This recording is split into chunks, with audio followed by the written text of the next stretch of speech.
আর এখনো যদি ওই বলি যে না ওই সেন্ট মার্টিন দ্বীপ বা আমাদের দেশ কাউকে লিজ দেবো, তাহলে আমার ক্ষমতা থাকার কোনো অসুবিধা নেই, আমি যাই সেটা। যুক্তরাষ্ট্রের কাছে সেন্ট মার্টিন ও বঙ্গোপসাগর দিতে অপারগতা আওয়ামী লীগ সরকারের পতনের কারণ। ক্ষমতাচ্যুত প্রধানমন্ত্রী শেখ হাসিনার এমন দাবির পর আলোচনার কেন্দ্রে সেন্ট মার্টিন। পদত্যাগ করেছেন ইউনূস, এনএসসিতে জমা দিয়েছেন পদত্যাগপত্র। এক দফা দাবিতে ডক্টর মোহাম্মদ ইউনূসের বাসভবন যমুনার সামনে অবস্থান নিয়েছেন। সরকার পতন হওয়ার ফলে যখন বর্তমানে একটি অন্তর্বর্তীকালীন সরকার রয়েছে, বিশাল একটি সুবিধা পাচ্ছে। আওয়ামী লীগ যে অবস্থায় বাংলাদেশকে বিরাজনীতিকরণের দিকে নিয়ে গিয়েছিল, তার চেয়েও বড় স্বৈর শাসককে কি আমরা এনে ক্ষমতায় বসিয়েছি? ওনার উচিত হবে সময় পদত্যাগ করে।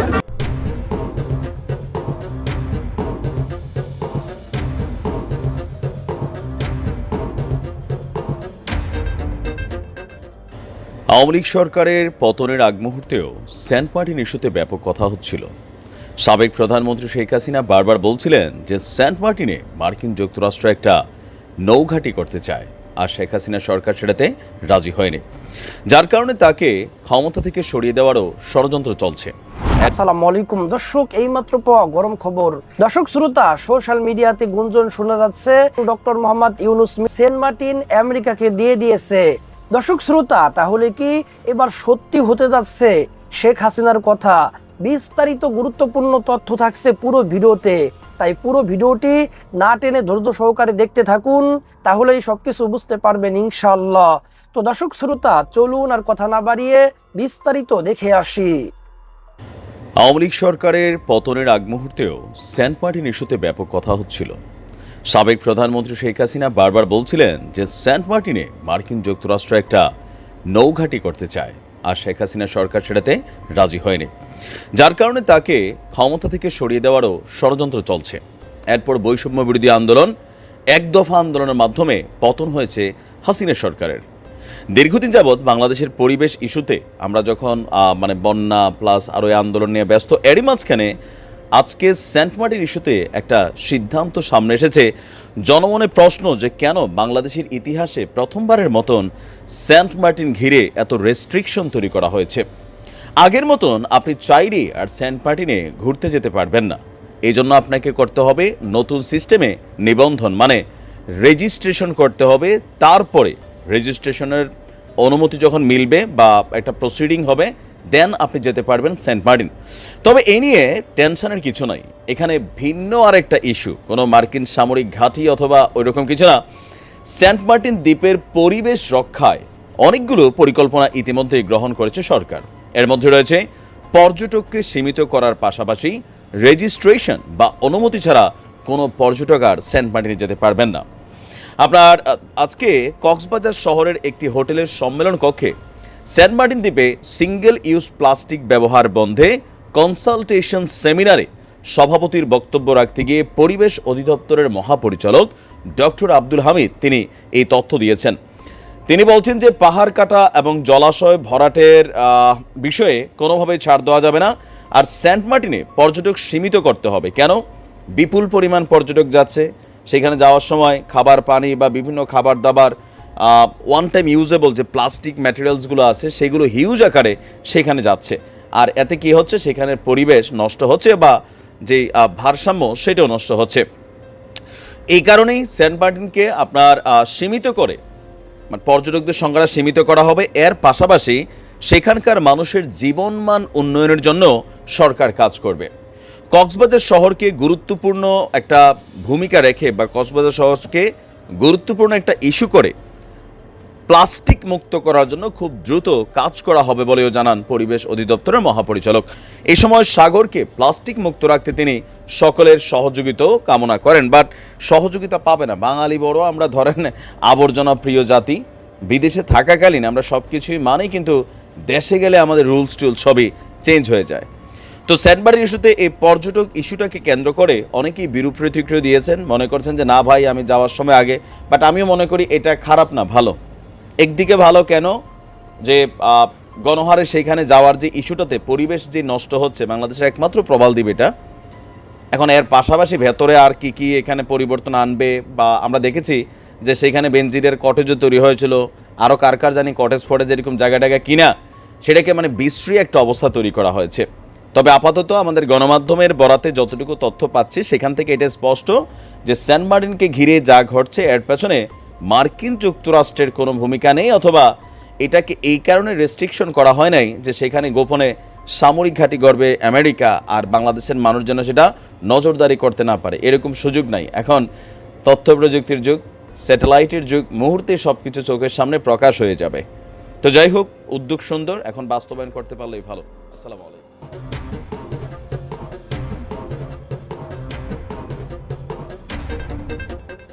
ডক্টর মোহাম্মদ ইউনূস অন্তর্বর্তী সরকারের প্রধান সম্ভবত জায়গা মতো হাত দিয়েছে। তিনি ব্রিটিশ হাইকমিশনারকে ডেকে পাচারকৃত অর্থ দেশে ফেরত পাঠানোর ব্যাপারে সহযোগিতা চেয়েছেন। দর্শক বুঝতেই পারছেন যে হঠাৎ করে কেন তিনি ব্রিটিশ হাইকমিশনারকে তার দপ্তরে ডেকেছেন নিশ্চিতভাবেই ওই যে রূপপুর পারমাণবিক কেন্দ্র মনে আছে আপনাদের, যে 50,000 কোটি টাকা ঘুষ নিয়েছে শেখ হাসিনা, সেটা মধ্যস্থতা করেছে টিউলিপ সিদ্দিক, এবং ধারণা করা হচ্ছে যে এই টাকাটা সম্ভবত ব্রিটেনে আছে। সুতরাং খুব দ্রুত বেগে ডক্টর ইউনূস ব্রিটিশ হাইকমিশনারকে ডেকেছেন এবং ব্রিটিশ হাইকমিশনার এসছেন, তিনি সহযোগিতার আশ্বাস দিয়েছেন। যদিও ব্রিটেনের সঙ্গে হয়তো আমাদের কোনো ওই পাচারকৃত অর্থ ফেরত পাঠানোর কোনো চুক্তি নেই, কিন্তু সেই চুক্তি যে অবিলম্বে হবে এবং এই ব্যাপারে যে ডক্টর ইউনূস কোনো দ্বিধা করবে না, এটা পরিষ্কার দর্শক। তো এই জন্যই বলছি যে জায়গা মতো হাত দিল আজকে ডক্টর ইউনূস। অন্তর্বর্তী সরকারের প্রধান উপদেষ্টা ডক্টর মোহাম্মদ ইউনূস বাংলাদেশ থেকে যুক্তরাজ্যে পাচারকৃত অর্থ ফিরিয়ে আনতে ব্রিটিশ সরকারের সহযোগিতা চেয়েছেন। বুধবার রাষ্ট্রীয় অতিথি ভবন যমুনায় ব্রিটিশ হাইকমিশনার সারা কুক প্রধান উপদেষ্টার সঙ্গে সৌজন্য সাক্ষাৎ করেন। দেখেন, পিটার ডি হাস তো চলে গেছেন, কিন্তু সারা কুক কিন্তু এই নির্বাচনে আগে থেকে জানে এবং অনেকবার চেষ্টা করেছে যে সবার অংশগ্রহণের নির্বাচন। এর মধ্যে পিটার ডি হাস চলে গেছে, তারপরে সুইজারল্যান্ডের ভদ্রমহিলা, নামটা মনে করতে পারছি না, তারাও চেষ্টা করেছে, আরো কেউ কেউ চলে গেছেন যারা চেষ্টা করছিলেন যে যাতে দ্বাদশ জাতীয় সংসদ নির্বাচন ভালো হয়, কিন্তু সরকার তো কথা শোনেনি। সারা কুক সাক্ষী, পুরনো হাইকমিশনার হিসেবে তিনি আছেন এবং তিনি বুঝতে পারছেন যে ডক্টর ইউনূস কেন ডেকেছেন এবং কি চাচ্ছেন, এবং সেই সহযোগিতার কথাটা মোটামুটি পরিষ্কার করেছেন আজকে শফিকুল আলম, প্রেস সেক্রেটারি প্রধান উপদেষ্টা। তিনি বলেছেন যে আমরা বৈশ্বিক বিভিন্ন প্রতিষ্ঠানের মাধ্যমে জানি যে শেখ হাসিনা সরকারের সময় বাংলাদেশ থেকে প্রচুর টাকা পাচার হয়ে গেছে। এই ফাঁকে আরেকটু বলি যে আরেকজন মনে আছে আপনাদের, ওই যে চট্টগ্রামের সাইফুজ্জামান জাভেদ, ভূমিমন্ত্রী সাবেক, জাভেদ সম্ভবত তার পুরো নামটা আমার মনে পড়ছে না, তারও কিন্তু ওই যে টিআইবি যে একটা করেছিল যে তার কি বলে ব্রিটেনে প্রায় তার 100-150 বাড়ি আছে, প্রপার্টির মালিক, মনে আছে? ওই ঘটনাটাও সম্ভবত এই পুরোটা মিলিয়ে প্রফেসর ইউনূস ধরতে পারছে। অন্তত ওই সাবেক ভূমিমন্ত্রী, তারপরে শেখ হাসিনার রূপপুর কেলেঙ্কারি, এইগুলি যদি ধরা পড়ে, মনে করেন এটা একটা আন্তর্জাতিক সংবাদ।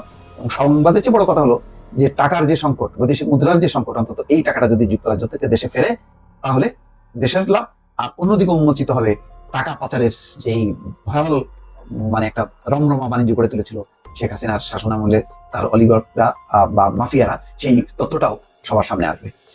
যুক্তরাজ্যে বিপুল সংখ্যক মানুষ বাড়িঘর করেছে, প্রেস সেক্রেটারি বলছেন যে বাংলাদেশ থেকে টাকা পাচার করে যুক্তরাজ্যে অনেকে বাড়িঘর করেছে।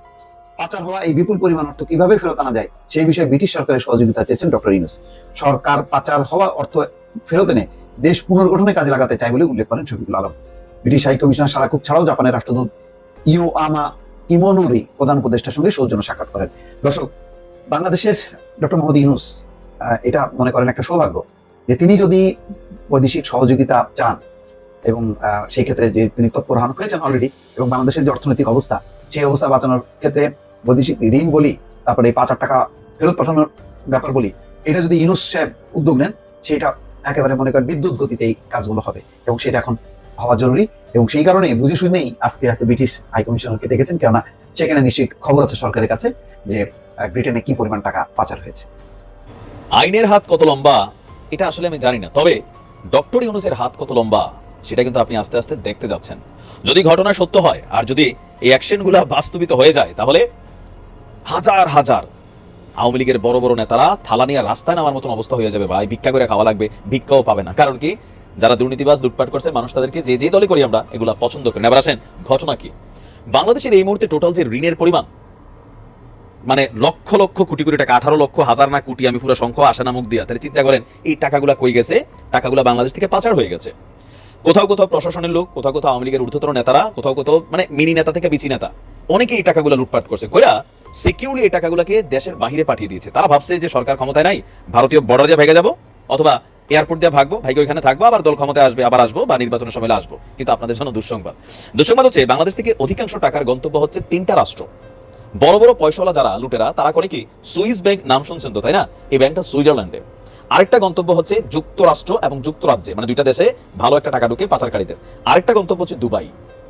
বিশেষ করে বাংলাদেশের অধিকাংশ বড় অঙ্কের টাকাগুলো এই দেশে চলে যায়, সেই দেশে গিয়ে তারা ব্যবসা বাণিজ্য ইনভেস্টমেন্ট করে, নানানভাবে টাকাগুলোকে তারা ওইখানে হালাল করায়। তবে তাদের জন্য দুঃসংবাদ হচ্ছে ডক্টর ইউনূস সাহেব গত 3 দিনে বেশ কয়েকটা দেশের রাষ্ট্রদূত, তাদের প্রতিনিধি দল, ফোন আলাপ, সরাসরি ভিজিট, অনেক কিছু করেছেন। করার পরে আজকে সামনে আসছে বাংলাদেশ থেকে লুট করা, চুরি করা যে টাকাগুলো বিদেশ চলে গেছে, সেগুলো ফেরত আনার প্রসেসিং শুরু করেছে সরকার। আর এই লক্ষ্যে কি করা হচ্ছে?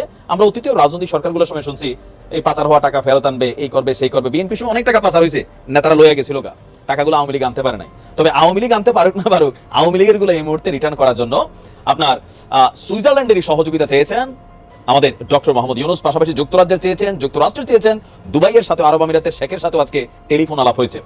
আপনার সুইজারল্যান্ডের রাষ্ট্রদূত র্যাচু র্যাঙ্গলি, তার সাথে সরাসরি অতিথি ভবন যমুনায় সাক্ষাৎ করেছেন ডক্টর মোহাম্মদ ইউনূস। তো ডক্টর ইউনূস এই আলোচনার মধ্যে মূল আলোচনাটি ছিল, উনি নির্বাচন ওইসব কথা পরে, ইনভেস্টমেন্ট পরে, মেইন কথা ছিল অনেক চুরির টাকা বিদেশে পাচার হয়ে গেছে, এটা গুরুত্বপূর্ণ। রাষ্ট্রদূত বলছেন সুইজারল্যান্ড সর্বদা বিশ্বব্যাপী স্বীকৃত পদ্ধতি এবং মানগুলো মেনে চলে থাকে। সাম্প্রতিক বছরগুলোতে প্রস্তাবিত প্রস্তাবগুলোর সঙ্গে সঙ্গতি রেখে আমরা সহযোগিতা করতে ইচ্ছুক। সুইজারল্যান্ড অন্তর্বর্তী সরকারকে সমর্থন করবে এবং বাংলাদেশের সাথে সুসম্পর্ক বজায় জোরদার করবে। আর সেই লক্ষ্যে যে টাকাগুলো পাচার হইয়া সুইস অ্যাকাউন্টে ঢুকছে, সেখান থেকে টাকাগুলোকে ফেরত পাঠানোর জন্য সরকারি যে পলিসি সেটা অবলম্বন করবে। তবে আমি নির্বাচনের আগ থেকে, আমি তো নিউজ করি কন্টিনিউ, আমার যতটুকু মাথায় আছে, নির্বাচনের ঠিক আগে, গত নির্বাচনের আগে সুইস ব্যাংক থেকে রাতারাতি টাকা তোলা শুরু করেছিল বাংলাদেশের মানুষ। এখন এটা কেন? রিমান্ডে সালমান এফ রহমান একটা তথ্য দিছিল যে আওয়ামী লীগ সরকারের পতন গত নির্বাচনেই হয়ে যেত, ভারত আমেরিকারে ম্যানেজ করছে, বুঝাইতে চাইছে যেমনি যেমনি হোক লবিং টবিং কইরা, নয়তো ওই নির্বাচনে আপনি দেখছেন আমেরিকা হঠাৎ করে চুপ হয়ে গেছিল, তারপর সরকারকে তারা ম্যান্ডেট দিয়ে দিছিল, এই খেলাটা খেলছে ভারত। তখন অনেকের মনে ভয় ছিল যে টাকাগুলা ঝামেলায় পড়তে পারে, তারা টাকা তুলে ফেলছিল। এই টাকার গন্তব্য দ্বিতীয় পাওয়া গেল মানে বেগমপাড়া, কানাডার বেগমপাড়াতে। তো কানাডিয়ান সরকারের সাথেও যোগাযোগ হয়েছে মোটামুটি বিশ্বের। এখন নরমাল একজন রাষ্ট্রপ্রধান আর ডক্টর ইউনূস দুই জিনিস থাকে না, যে আবদার, নিজের মারপেটের ভাই একটা আবদার করলে যেটা হয়, পারাতো ভাই আবদার করলে ওইটা হয় না। নিজের সন্তানের একটা চাহিদা পূরণের জন্য যে ভালোবাসা তৈরি হয়, সেটা অন্যের জন্য হয় না। খুব ক্লোজ ফ্রেন্ড, তার জন্য যে আমরা ভূমিকাটা রাখি, অন্যের জন্য রাখি না। তো ডক্টর ইউনূসের ইস্যুটা হচ্ছে বিশ্বব্যাপী তার এত পরিমাণ ক্লোজ ফ্রেন্ড আছে, এত পরিমাণ তার হট কানেকশন আছে, হাতটা অনেক লম্বা আছে, যে হ্যাঁ, ইউনূস সরকারের ভাবমূর্তি উজ্জ্বল করানোর জন্য যদি এই রাষ্ট্রগুলো চিন্তা করে ইয়েস পাঠাই দেই, তখন কি হবে? বাংলাদেশে অ্যাকাউন্ট সিজ, কোম্পানির অ্যাকাউন্ট সিজ, বিদেশের টাকা রিটার্ন, তো মানে এরপরে কি হবে? নমুনা রাস্তায় থালা নিয়ে নেমে যেতে হবে। সাধু সাবধান, কত সরাইছেন, ইয়ানফসি শুরু করেন, খেলা শুরু হয়ে গেছে। সম্মানিত দর্শক শ্রোতা, আশা করি পুরো ভিডিওটি দেখেছেন এবং সবকিছু বুঝতে পেরেছেন। এ বিষয় নিয়ে যদি আপনাদের কোনো মন্তব্য থেকে থাকে, আপনাদের মূল্যবান মন্তব্য অবশ্যই কমেন্ট সেকশনে জানিয়ে দিবেন। ভিডিওটি এ পর্যন্তই। ভিডিওটি ভালো লাগলে লাইক এবং শেয়ার করে দিন।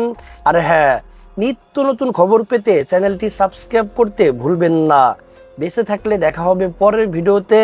আল্লাহ হাফেজ।